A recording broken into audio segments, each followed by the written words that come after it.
ধরুন দুই বন্ধু একটা চুক্তি করলো। চুক্তিতে লেখা আছে তোমাকে এটা করতে হবে, ওটা করতে হবে, সেটা করা যাবে না। আর আমার জন্য আমি দেখব কি করা যায়। এই চুক্তি কি সত্যিই বন্ধুত্বের, নাকি এটা একটা দখলদারির দলিল, যেটাকে শুধু ভদ্রতার মোড়কে মুড়িয়ে পড়িয়ে দেওয়া হয়েছে?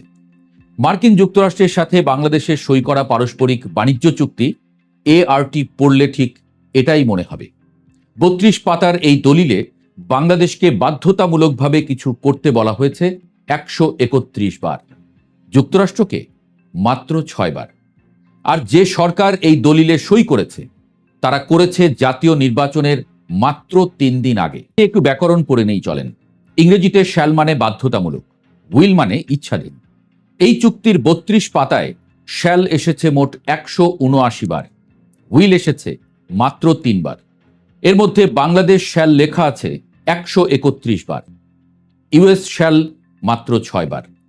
এই একটা সংখ্যাই বলে দেয় পারস্পরিক নামের এই চুক্তি আসলে কতটা একতরফা। তাহলে বাংলাদেশকে কি কি করতে হবে? তালিকাটা দীর্ঘ, অস্বস্তিকর রকম দীর্ঘ। শুল্ক থেকে শুরু করুন। মার্কিন পণ্যের উপর নির্ধারিত হারে শুল্ক বসাতে হবে, কোটা দেওয়া যাবে না, আমদানি লাইসেন্স চাওয়া যাবে না। মার্কিন পণ্য আমেরিকান বা আন্তর্জাতিক মান মানলে বাংলাদেশ আর নতুন কোনো পরীক্ষা চাইতে পারবে না। 2030 সালের মধ্যে সীমান্তে পণ্য ছাড়ের পুরো প্রক্রিয়া ডিজিটাল করতে হবে। কৃষিতে যান। FDA অনুমোদিত মার্কিন ওষুধ ও চিকিৎসা যন্ত্র ঢুকলে বাংলাদেশ আলাদা পরীক্ষা চাইতে পারবে না। মার্কিন গাড়ি ও যন্ত্রাংশের ক্ষেত্রে বাড়তি অনুমোদন লাগবে না। GMO বা জৈব প্রযুক্তি পণ্যের ক্ষেত্রে চুক্তি কার্যকর হওয়ার 24 মাসের মধ্যে নীতি করতে হবে, যাতে মার্কিন পণ্য নতুন পরীক্ষা ছাড়াই ঢুকতে পারে। বার্ড ফ্লু ধরা পড়লে পুরো অঙ্গরাজ্য থেকে পোলট্রি বন্ধ করা যাবে না, শুধু আক্রান্ত এলাকার 10 কিলোমিটারের মধ্য থেকে নিষেধাজ্ঞা সীমিত রাখতে হবে। ভাবুন একটু, বাংলাদেশের মানুষের স্বাস্থ্য নিরাপত্তার সিদ্ধান্ত এখন থেকে নেবে মার্কিন কৃষি বিভাগ। মেধাসত্ত্ব, সেবা ও ডিজিটাল খাতে যা করতে হবে সেটা আরও ভারী। 5 বছরের মধ্যে WIPO কপিরাইট ট্রিটি, পেটেন্ট কোঅপারেশন ট্রিটি, UPOV কনভেনশন সহ একগুচ্ছ আন্তর্জাতিক মেধাসত্ত্ব চুক্তিতে যোগ দিতে হবে। 3 বছরের মধ্যে মাদ্রিদ প্রোটোকলে যোগ দিতে হবে। ডিজিটাল খাতে মার্কিন কোম্পানিগুলোর বিরুদ্ধে বৈষম্যমূলক কর চাপানো যাবে না। সীমান্ত পেরোনো ডেটা আদান প্রদান নিশ্চিত করতে হবে। সাইবার নিরাপত্তায় যুক্তরাষ্ট্রের সঙ্গে কাজ করতে হবে। আর মার্কিন কোম্পানিকে তাদের সোর্স কোড বা অ্যালগরিদম দিতে বাধ্য করা যাবে না। এখানে বীমা খাতের একটা শর্ত বিশেষভাবে উল্লেখ করার মতো। এতদিন মার্কিন বীমা কোম্পানিগুলোকে তাদের ব্যবসার অন্তত 50% রাষ্ট্রীয় সাধারণ বীমা কর্পোরেশনকে দিতে হতো। এই চুক্তির পর সেই বাধ্যবাধকতা উঠে যাবে। দেশীয় রাষ্ট্রায়ত্ত প্রতিষ্ঠান দুর্বল হবে, মার্কিন কর্পোরেশন শক্তিশালী হবে।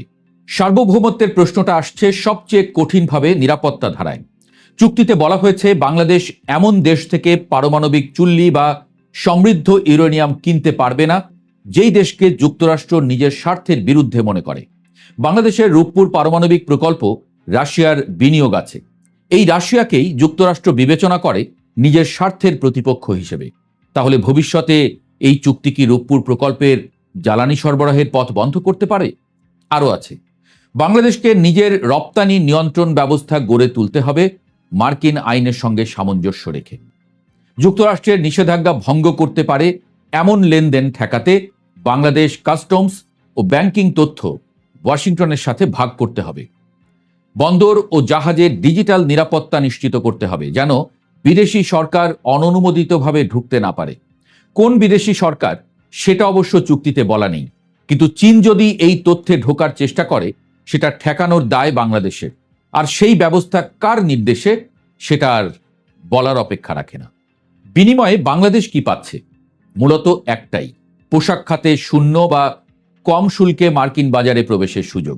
কিন্তু সেটাও শর্ত সাপেক্ষ। কতটুকু সুবিধা পাবে বাংলাদেশ সেটা নির্ভর করবে বাংলাদেশ যুক্তরাষ্ট্র থেকে কতটা তুলা, কৃত্রিম তন্তু বা কাঁচামাল কিনছে তার উপর। অর্থাৎ মার্কিন পণ্য কিনলে মার্কিন বাজারে সুবিধা পাবে, না কিনলে সুবিধা কমবে। এটাকে পারস্পরিক বললে বরং হাসি পায়। অর্থনীতিবিদরা বারবার বলেছেন এই চুক্তি গ্রহণযোগ্য সমাধান নয়, আলোচনার পথ খোলা রাখা দরকার ছিল। সংসদ সদস্য রুমিন ফারহানা চুক্তি বাতিল চেয়েছেন। একাধিক রাজনৈতিক দল প্রতিবাদ করেছে, কিন্তু ইউনূস সরকার তাতে কোনো কান দেয়নি। বরং চুক্তি কার্যকর না হওয়া সত্ত্বেও ইতোমধ্যে যুক্তরাষ্ট্র থেকে নানা পণ্য কেনার চুক্তি করা শুরু হয়ে গেছে। এই চুক্তি কবে সই হয়েছে তারিখটা মনে রাখার মতো, 9 ফেব্রুয়ারি 2026, জাতীয় সংসদ নির্বাচনের ঠিক 3 দিন আগে। দেশ যখন ভোটের প্রস্তুতিতে মগ্ন, সংবাদ মাধ্যম যখন প্রার্থী প্রচারণায় ব্যস্ত, জনমত যখন অন্যদিকে তাকানো, ঠিক তখনই সই হলো এই দলিল। আর 20 ফেব্রুয়ারি মার্কিন সুপ্রিম কোর্ট পাল্টা শুল্ক বাতিল করে দিল, অর্থাৎ যে চাপের মুখে চুক্তিটা করা হয়েছিল সেই চাপ আইনত অবৈধ হয়ে গেল।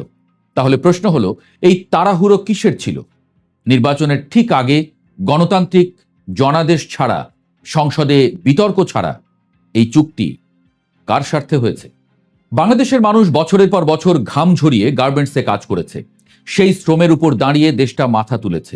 সেই মাথার উপর এখন একটি 32 পাতার দলিল চাপিয়ে দেওয়া হয়েছে, যেখানে বাংলাদেশের দায়িত্ব 131টি আর আমেরিকার দায়িত্ব 6টি। আর যারা এই দলিলে সই করেছেন তারা দেশবাসীর কাছে একটি প্রশ্নের জবাবও দেননি এখনো।